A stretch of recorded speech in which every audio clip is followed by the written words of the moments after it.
It's early morning at the Ndlazi family. The children have woken up and mothers are feeding their newborn babies. Today is an important day.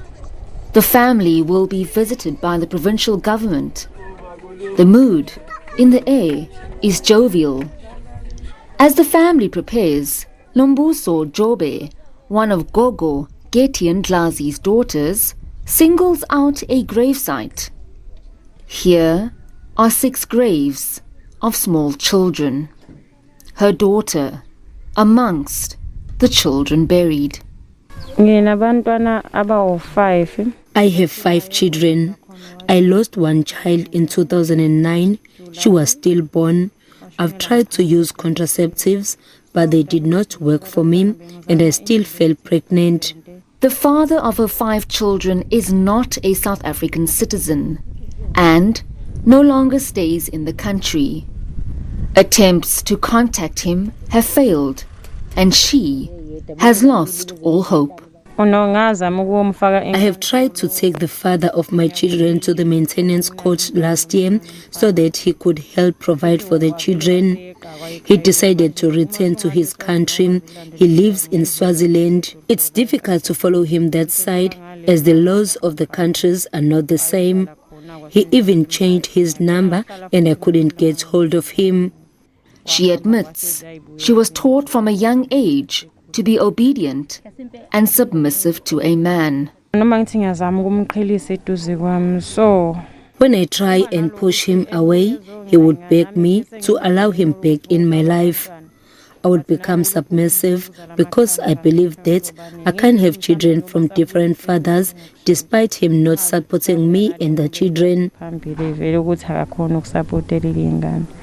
For her sister Kanisile, life has not been easy.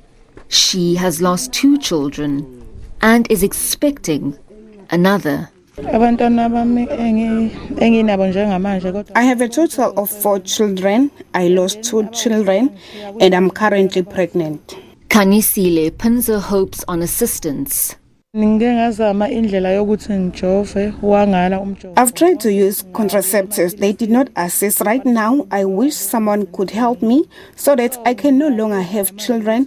I honestly don't want to have any more children.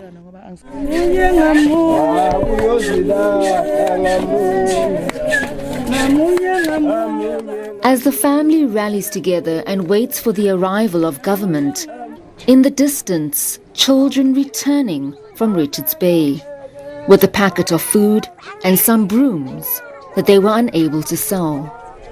Gogo Geti greets them and gives them the good news.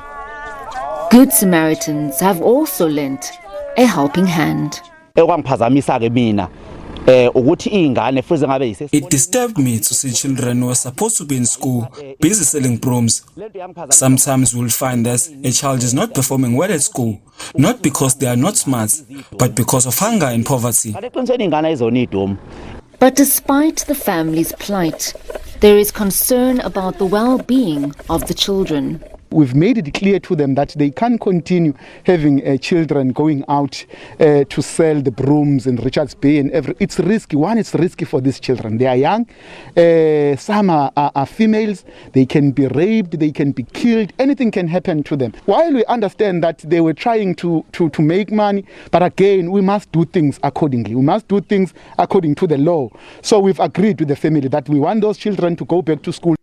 Government has committed to providing family planning and education. We need to be aggressive on the issue of family planning and educating our people, on the impact and consequences of having many children when you don't have a source of income, what it can happen to you, but also what can happen to the very same children that you are giving birth to. In the interim, a temporary housing structure will be erected. Social development will also provide additional support. And the Provincial Department of Education will ensure that all the children are placed in a nearby school. Jadely Paulser and Ray Mbele for SABC News in Hluhluwe, KwaZulu-Natal.